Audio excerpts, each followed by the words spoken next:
If you've ever been intimidated by a stir fry, I'm gonna put those fears to bed, because a stir fry is one of the most forgiving and easy and quick dishes, and healthy, that you can do with vegetables and your choice of protein. I have some shrimp that I cooked off yesterday and had some left over, so I'm gonna use shrimp for my protein. For vegetables, anything goes. Whatever is in your refrigerator, use it. I have a lot of vegetables in my refrigerator. I always do. Something that you might wonder about and kind of turn your head to the side a little bit is the corn. It's usually not added into a stir fry, but that's what's cool about a stir fry, is you can add anything you want, anything you like to it, and it pretty much will work every time. So I have some broccoli, spinach, cabbage, Florida corn in stores right now, sweet and delicious. Zucchini, squash, red bell peppers, and some shredded carrots. A lot of these things you can get already prepped for you in the store, so that'll cut down on your prep time even more. A couple tricks to making a really good stir fry. One, when you start cooking, everything is gonna go really fast. So the key to having a stir fry to turn out perfect is having everything prepped already, and that's called mise en place, everything in its place. So you want everything by your hot pan, and you want your pan pretty hot, medium high to high, when you start this stir fry. So I'm gonna add my oil of choice. It's already smoking, so it's real hot, which is coconut oil. And I'm gonna go right in with broccoli and cabbage, handful of carrots, some bell peppers. I don't want to crowd the pan, so that's all I'm doing right now. Probably half the vegetables. And if you have vegetables left over, that's fine, because you can use them for another recipe. That's all part of prepping in advance, and it's a bonus recipe for later. This is going real fast, like I told you it would. So I'm going to add the other vegetables. So the first vegetables you want to start out with are your vegetables that take a little bit longer to cook. Your broccoli, carrots, cabbage, those are cruciferous vegetables, so they will take a little bit longer. Now I'm going in with the softer vegetables, which is some of my corn, zucchini, and squash. I'm just gonna throw it all in.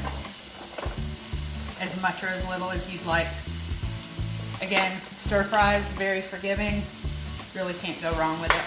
With every step, we wanna season along the way, and I like Everglades. It's a Florida product. A little bit of that. Now I'm going to add a handful of spinach.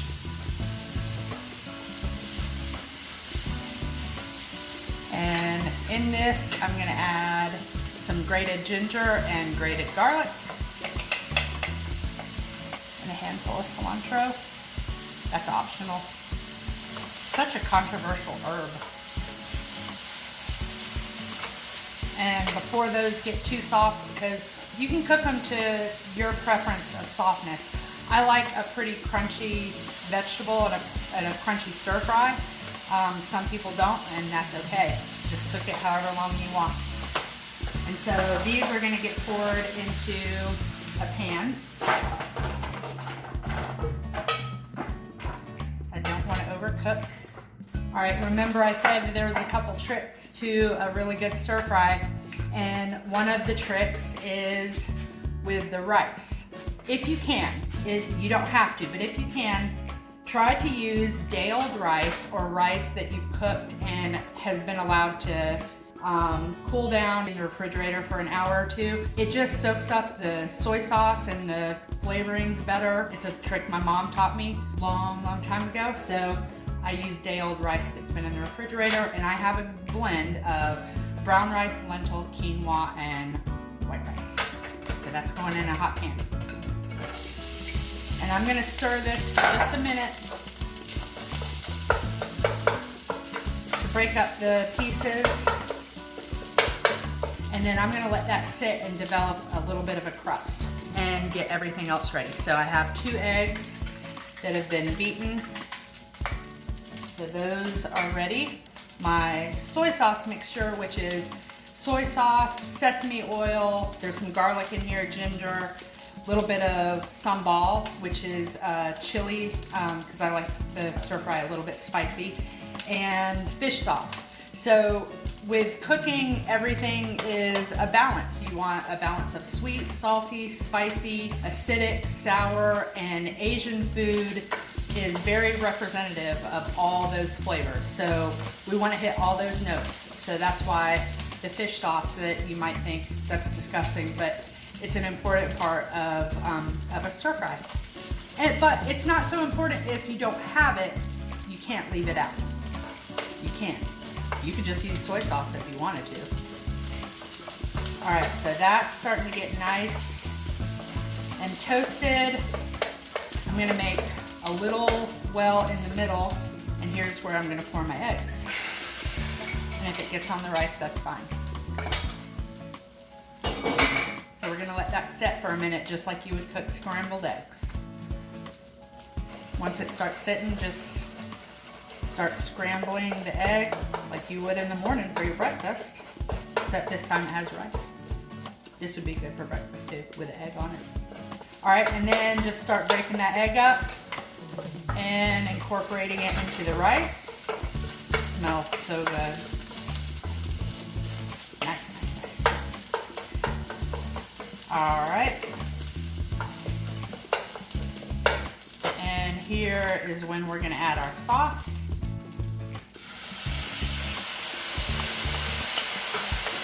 Stir that around. Oh man, so nice. Then our vegetables back in. Shrimp's already been cooked, so that can go in.